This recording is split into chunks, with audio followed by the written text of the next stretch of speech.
नमस्कार, मैं राकेश परमार और आप देख रहे हैं महत्वपूर्ण मुद्दा। मित्रों, महत्वपूर्ण मुद्दे में आज सबसे ज्यादा महत्वपूर्ण मुद्दा तो यह था कि भारत के यशस्वी प्रधानमंत्री, जो अभी देश दुनिया में सर्वाधिक लोकप्रिय जननायक हैं, उन्होंने अपना फ्रांस का दौरा समाप्त कर यूएई के प्रवास पर हैं। कल भारत आएंगे। फ्रांस ने अपने देश का, अपने राष्ट्र का सर्वोच्च नागरिक सम्मान, जैसे हमारे भारत रत्न होता है, उस तरह से जो उनका सर्वोच्च नागरिक सम्मान था, उससे माननीय प्रधानमंत्री को अलंकृत किया है।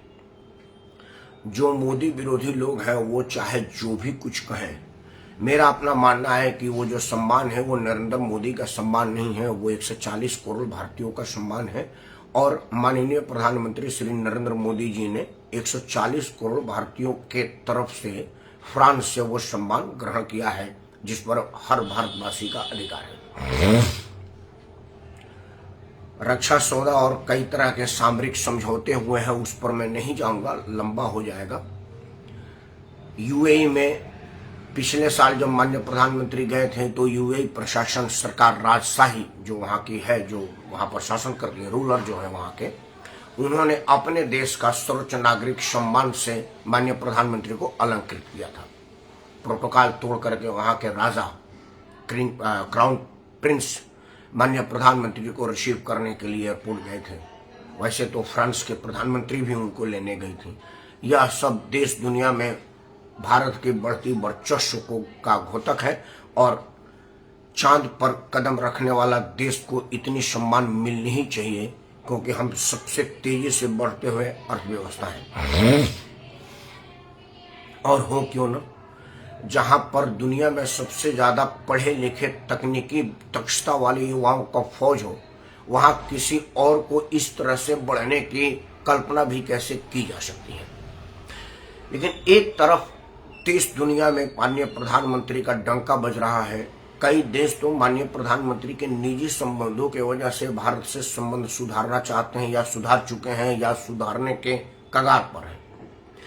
लेकिन दूसरे तरफ जब हम भारत के इंटरनल पॉलिटिक्स पर नजर डालते हैं तो यह देखते हैं कि यहाँ पर कुछ कमियां महसूस की जा रही है, खासतौर से मेरे जैसा आदमी जो कि लोकतंत्र को मानता है। देखिए, मैं राजतंत्र को मानने वाला आदमी नहीं हूं, ना ही राजतंत्र पर मैं भरोसा करता हूं।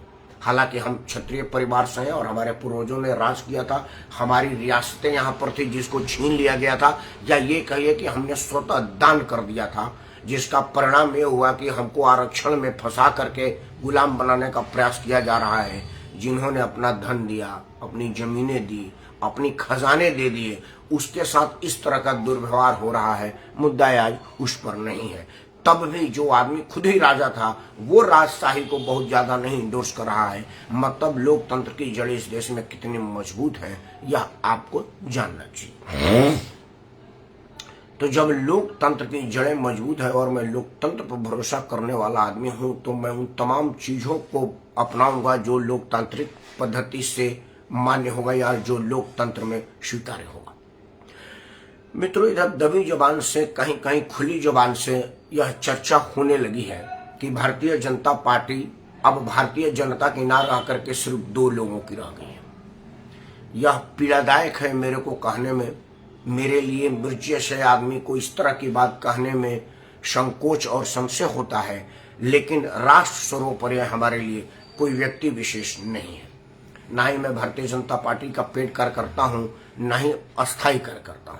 मैं व्यक्ति विशेष को पसंद करके मतदान देता हूं, चुनाव निशान उसका नहीं देखता, मैं नाम देखता हूं और उसका काम और समाज में उसका पहचान देखता हूं। यह अलग बात है कि जो जब भी मतदान दिया है, तो अभी इधर कुछ दिनों से भारतीय जनता पार्टी के लोग अपने पहचान, अपने काम और अपने वजह से हमारा वोट पा चुके हैं। वो एक अलग मुद्दा है। मित्रों, अभी एक जो चर्चा सबसे ज्यादा जोर शोर पर है वो यह कि नरेंद्र मोदी और अमित शाह भारतीय जनता पार्टी को अपनी मुट्ठी में कैद कर लिए हैं क्या, और यह कुछ कुछ प्रतीत भी हो रहा है। 2024 का चुनाव भारतीय जनता पार्टी को जीतना बहुत जरूरी है। यह बात मोदी नहीं समझ रहे हैं, दुनिया समझ रही है। देश यह चाहता है कि 24 में मोदी आए। लेकिन अगर नरेंद्र मोदी के प्रति परसेप्शन या जो भारत के जनता में है, भारतीय जनता पार्टी की बात नहीं कर रहा हूं मैं, भारत की जनता बात कर रहा हूं जो 140 करोड़ जनता है, अगर उसमें है तो यह मोदी के विरुद्ध जा रहा है। मोदी ने कुछ काम भी ऐसे किए हैं जो इन बातों को पुख्ता प्रमाणित करता है। जैसे भारतीय जनता पार्टी या किसी भी राजनीतिक दल का जो सबसे शक्तिशाली बॉडी होता है वो होता है राष्ट्रीय कार्य परिषद। जैसे कांग्रेस में CWC है, Congress working committee, Bharatiya Janata party में कार्य परिषद है या चुनाव समिति है। जो मुख्य बॉडी होती है उसमें जो लोग रहते हैं वो सर्वाधिक शक्तिशाली लोगों में गिने जाते हैं, या उनका वर्चस्व माना जाता है, या उनको सम्मानित माना जाता है। आप जो सब चाहे लगा लीजिए, मैंने तीनों का इस्तेमाल कर दिया। अभी अगर नरेंद्र मोदी के मंत्रिमंडल में किसी आदमी का काम बोल रहा है और किसी आदमी की पहचान बोल रहा है और देश नहीं दुनिया भर के लोग आकर किसी को सम्मानित दृष्टि से देख रहे हैं, तो वो सिर्फ दो आदमी हैं। पहला नितिन गडकरी और दूसरा सुब्रमण्यम साहब जो हैं वो विदेश मंत्री के रूप में अपना काम बहुत बाखूबी कर रहे हैं। पहली बार हमको एक ऐसा विदेश मंत्री मिला है जो दुनिया के शक्तिशाली राष्ट्राध्यक्ष के आंख में आंख डाल करके कह सकता है कि मैं तेल ले रहा हूं तो तुम्हारे पेट में दर्द हो रहा है, ब्रिटेन से काहे नहीं कह रहे हो? लड़ाई तो ब्रिटेन खुद लड़ रहा है और तेल वो खुद ही रूस से ले रहा है। मतलब इतनी साफगोई से बोलने की साहस इसके पहले किसी विदेश मंत्री ने नहीं किया है, जो हमारा जयशंकर है, सुब्रमण्यम जयशंकर उनका पूरा नाम है, तो जो जयशंकर साहब कर रहे हैं। उसके बाद अगर कोई आदमी का काम बोल रहा है तो वह है नितिन गडकरी। भारत में ये जो हाईवेज का जाल बिछा हुआ है, ये जो संपर्क मार्गों का जाल बिछा हुआ है, सुगम यातायात और शानदार टैक्सेशन का जो व्यवस्था है, हालांकि मैं कई बार इससे पीड़ित हुआ हूं क्योंकि 500 किलोमीटर में 800 रुपया का रोड टैक्स मुझे बड़ा भारी पड़ता है। मैं चाहता हूं कि यह कुछ कम हो क्योंकि इससे आम गरीब आदमी मारा जाता है। वो एक अलग मुद्दा है, उस पर चर्चा बाद में किया जाएगा। लेकिन यह तो जरूर है कि नितिन गडकरी का काम बोल रहा है और जितनी तेजी से नितिन गडकरी समय पर अपना काम पूरा करने के लिए मशहूर है, वो भारत के वर्तमान कैबिनेट में उनके मुकाबले में कोई नहीं है, जिसका आदर पूरी दुनिया कर रही है, देशवासी तो कर ही रहे हैं। ऐसे वरिष्ठ आदमी जो कि भारतीय जनता पार्टी का राष्ट्रीय अध्यक्ष भी थे, उनको कार्यपद से निकालने का क्या आधार था, यह देश की जनता जानना चाहेगी।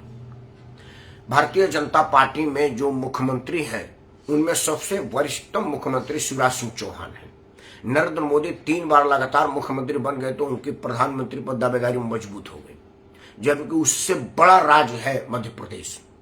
आबादी के हिसाब से बेशक उत्तर प्रदेश से छोटा राज्य हो, लेकिन उसके जस्ट बाद वाला हैसियत है मध्य प्रदेश का। अपने भौगोलिक परिदृश्य से तो वो सबसे ज्यादा महत्वपूर्ण है। कई राज्यों की राजधानी छूटी है उसको, कई राज्यों से वो मिला हुआ राज्य है मध्य प्रदेश। उसमें 3 बार से ज्यादा मुख्यमंत्री रहे हैं, मतलब करीब करीब 18-19 साल से वो लगातार मुख्यमंत्री बने हुए। बीच में कुछ दिन के लिए कमलनाथ ने उनसे लिया था, लेकिन फिर बहुत कम समय के लिए कमलनाथ के पास रहा, वापस भाजपा के पास आ गया। इतने वरिष्ठतम आदमी जिन्होंने अपने नाम पर, अपने काम पर मध्य प्रदेश में भारतीय जनता पार्टी को बार बार सत्ता दिलाया है, उस आदमी को कार्य परिषद में ना रखना यह प्रश्न खड़ा करता है कि नरेंद्र मोदी की मंशा क्या है और वो किन लोगों को कार्य परिषद में रखना चाहते हैं। और सबसे जो बड़ा प्रश्न है जो किसी के गले नहीं उतरा, मेरे को तो मतलब मैं सुन रहा हूं तो अभी भी कह रहा हूं कि क्या ये सही है, एक बार गूगल पे देखो या कहीं तुम गलत तो नहीं बोल रहे हो। और बार बार लिस्ट ऑफ कार्य समिति चेक करना पड़ रहा है, भाजपा के ऑफिशियल साइट पर भी और वैसे भी साइट पर भी ज्ञात अज्ञात स्रोतों से पता करना पड़ रहा है कि क्या आज की तारीख में संभव है कि देश दुनिया में सर्वाधिक लोकप्रिय जननायकों में सबसे तेजी से उभर रहा हो हमारा मुख्यमंत्री, जो माननीय योगी आदित्यनाथ जी का जो छवि आज दुनिया में फैली है। फ्रांस में जब आगजनी हो रही तो वहां के एक राजनयिक ने भारत सरकार में ट्वीट किया था कि कुछ दिन के लिए योगी फ्रांस में भेज दिया जाए, आगजनी रुक जाएगी। ऑस्ट्रेलिया का प्रधानमंत्री कोरोना मैनेजमेंट के लिए कहा था कि कुछ दिन के लिए योगी अगर ऑस्ट्रेलिया आ जाते तो हमारा कोरोना मैनेजमेंट हो जाता। मतलब जिसको दुनिया भर के लोग, भारत के कई राज्य जम्मू कश्मीर से तो ऑफिशियल मांग हो गया था कि भाई कुछ दिन के लिए योगी जी को जम्मू भेजा जाए। मतलब भारत के अंदर और भारत के बाहर जहां भी कुछ ऐसी समस्याएं लोगों के सामने आती है जिस पर लोग असहाय और कमजोर महसूस करते हैं कि यार इसका कोई विकल्प नहीं दिख रहा है, तो वहां एकमात्र विकल्प दिखता है पूज्य योगी आदित्यनाथ। ऐसे लोकप्रिय जननायक को राष्ट्रीय कार्य परिषद में या उनके सबसे महत्वपूर्ण बॉडी में ना रखने का आधार किसी के गले नहीं उतर रहा है। यह तो अमित शाह और नरेंद्र मोदी ही बताएंगे कि योगी आदित्यनाथ क्यों नहीं है। तो क्या जो विपक्षी र्यूमर फैला रहे हैं वो सत्य है कि मोदी और शाह यह नहीं चाहते कि भाजपा कार्य समिति पर उन लोगों का भी एंट्री हो जाए जो अपने बलबूते पर सरकार बनाने बिगाड़ने की क्षमता रखते हैं। जैसे नितिन गडकरी अपने कामों से देश भर में महारत हासिल किए हैं, लोकप्रियता पाए हैं, और योगी आदित्यनाथ का काम तो अब दुनिया में बोल रहा है। उनका काम और योगी आदित्यनाथ दो अलग अलग चीज अब रही नहीं है। अपराध नियंत्रण और योगी आदित्यनाथ को अलग अलग कहने की जरूरत नहीं है। चुटकुला चलता है, कहता है अपराधी अपराधी अपराधी, तो दूसरा कहता है योगी योगी योगी, तो तीसरा कहता है मजाक मजाक मजाक। ये चुटकुले बन रहे हैं। योगी आदित्यनाथ का इतना सम्मान दुनिया भर में हो रहा है, उनको ना रखना समझ से परे। 2024 चुनाव अगर मोदी जी को जितना है तो सबसे पहले भाजपा के अंदर के इस असंतोष को भरना पड़ेगा और भारत के जनता को यह बताना पड़ेगा कि आखिर जो लोगों को उन्होंने रखा है, जैसे महाराष्ट्र के निवर्तमान मुख्यमंत्री, जो मुख्यमंत्री पहले थे अभी उप मुख्यमंत्री हो गए देवेंद्र फडणवीस।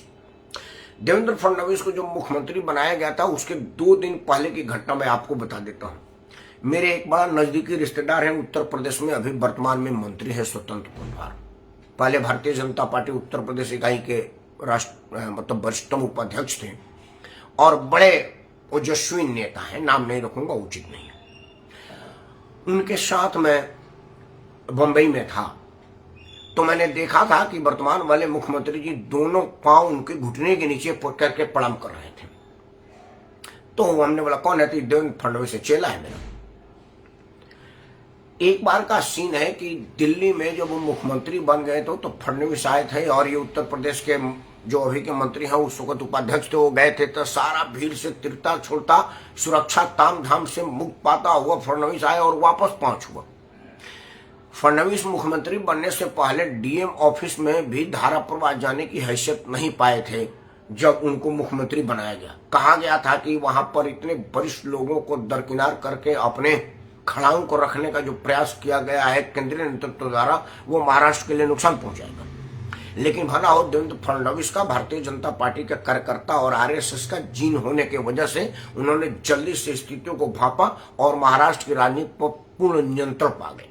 उनका तेजी से उभरने की क्षमता पर मैं दिल्ली नेतृत्व जिन्होंने भी देवेंद्र फडणवीस को चुना था उनको बहुत बहुत साधुवाद दे रहा हूँ। लेकिन वो प्रश्न उस वक्त उठा था कि एक नाथ मतलब खड़गे, वो जो दलित चेहरा था मैं नाम भूल रहा हूँ, ऐसे परिश्रम लोगों के होते हुए भी एक नौजवान पर क्यों दाव लगाया गया। खैर वो बड़ा सीधा साबित हुआ। उस आदमी को राष्ट्रीय कार्य परिषद में रखना और योगी आदित्यनाथ को ना रखना किसी गले के नीचे नहीं उतर रहा है। अब दबे जुबान से यह चर्चा हो रही है कि 2024 मोदी के लिए मुश्किल सा दौर चालू हो रहा है और यह हम जैसे लोग सुनते हैं तो दिल बैठने लगता है, क्योंकि जिस तेजी से भारत विकास कर रहा है, दुनिया में जिस तेजी से भारत का सम्मान बढ़ रहा है, किसी छोटी सी गलतफहमियों की वजह से अगर भाजपा भारत में हारती है तो यह भारत की हार होगी, भाजपा की हार नहीं होगी। यह उन तमाम शक्तियों के मनोबल का जीतना होगा जो अब तक आपको दबाते आ रहे थे। यह भारतीयता का हार होगा। लेकिन यह कैसे होगा? हमने देखा है कि 2019 चुनाव में उत्तर प्रदेश में योगी आदित्यनाथ को पूरी दिल्ली हराने में लगी हुई थी।